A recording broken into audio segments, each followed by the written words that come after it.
what we hear from the rhetoric in our mainstream media in the United States is, well, Putin is a Hitler, and he has to be stopped, and we have to defeat him.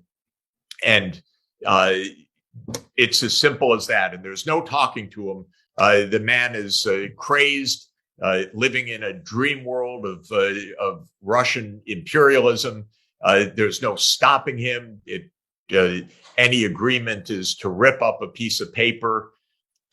I can tell you, since I'm an old guy now, 67, I've lived through this characterization.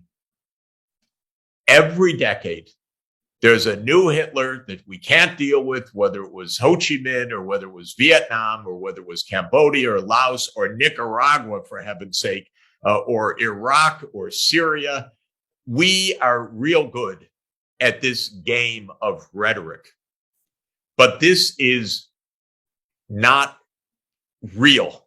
And since I am all over the world, virtually all the time, speaking with world leaders, what we hear in our media is propaganda.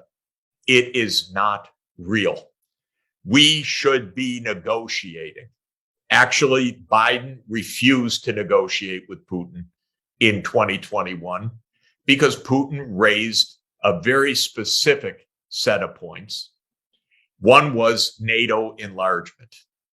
And then there's a chorus here that says, oh, that's a phony issue. That's a red herring. That's fake. That's not fake. I've been in this issue since 1990 when the West promised Gorbachev no NATO enlargement. We're liars. I'm sorry to put it that way. We cheated.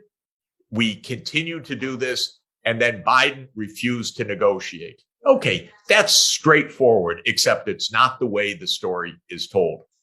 Then there is the question of Ukraine itself, which is an ethnically divided country because there is a significant Russian minority. And those are real issues, by the way, although war is not an answer to them in any sense. But there was a very complicated, very difficult conflict where the U.S. was stirring the pot also back in a decade ago, and especially around 2014 and 2015. And there were actually agreements reached for the area where the fighting is raging right now, for the Donbas region. And the agreements were called the Minsk I and Minsk II agreements. They were signed by the Ukraine government. And then the government said, no, we don't want to do those. And when Putin says, well, what about the Minsk agreements? He is shouted down or ignored. No, they don't exist. They were unfair. They were this, they were that. They were actually agreements. When I say this, I can only tell you how many emails I'm going to get from Ukrainian Canadians, Ukrainian Americans. Sachs, are you crazy? What are you saying? But the truth is, diplomacy is crucial if you're going to avoid wars. Signing agreements matters. You can't just walk away from them. That's true of Russia, I'm the first to say. It's true of Ukraine also. It's true of the United States also. And so we actually should be sitting down and negotiating. And all of our media don't discuss substance of what this war is really about or what its roots are or even what the claims of Putin are. Just say repeatedly, he's Hitler, he's a madman, he's out of control, there's nothing to do but defeat him. That's our mantra. That kind of mantra can get us all killed if we go down this road, because it's false and it's extraordinarily dangerous because, like it or not, we don't like it, but Russia has 1,600 active nuclear warheads, and we don't even want to sit down to talk. And shame on our government not to have diplomacy with Russia. At least sit, talk, discuss, and explain. We don't do that. We just say victory, victory, victory on the battlefield. Well, I'm not in it for that, because this is a very dangerous and very unwise.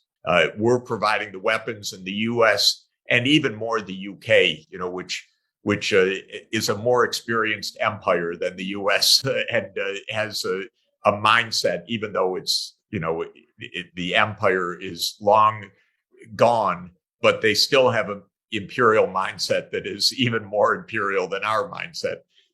They said to the Ukrainians, don't negotiate. You don't have to. Just beat them on the field.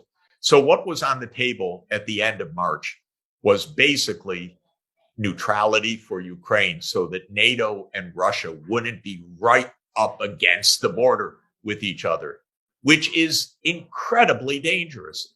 Because if you have the two forces right up against each other, you are in a tripwire of nuclear war.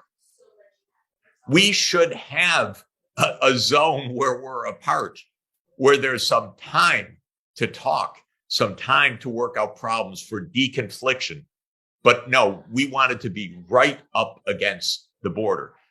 But what Zelensky said back in the end of March was neutrality. Neutrality with guarantees. Okay, that's a very valid issue. How is that neutrality going to be protected? But that was point one. Point two was something on the Donbass. Even I said, okay, Minsk 1, Minsk 2 were signed. You can't just walk away from those agreements. You have to do something about them. The third, which is everybody, by the way, on the inside acknowledges there's no answer, is Crimea. Because Crimea is a really weird story of Russia's seaport on the Black Sea, its naval base in Sverdlovsk. So fundamental for Russian security. But Khrushchev in 1954, of course, in what was then a completely symbolic gesture, when the Soviet Union had administrative lines that were within an overall state. He said, okay, we gift Crimea from Russia to Ukraine. It didn't mean anything when there was a Soviet army and Soviet naval base and all the rest. But after 1991, it certainly meant something.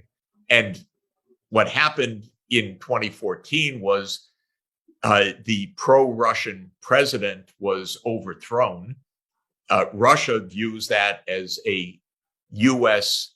instigated coup. There is something to that, I know, actually. But again, this is one of those things that the Western media simply will not discuss.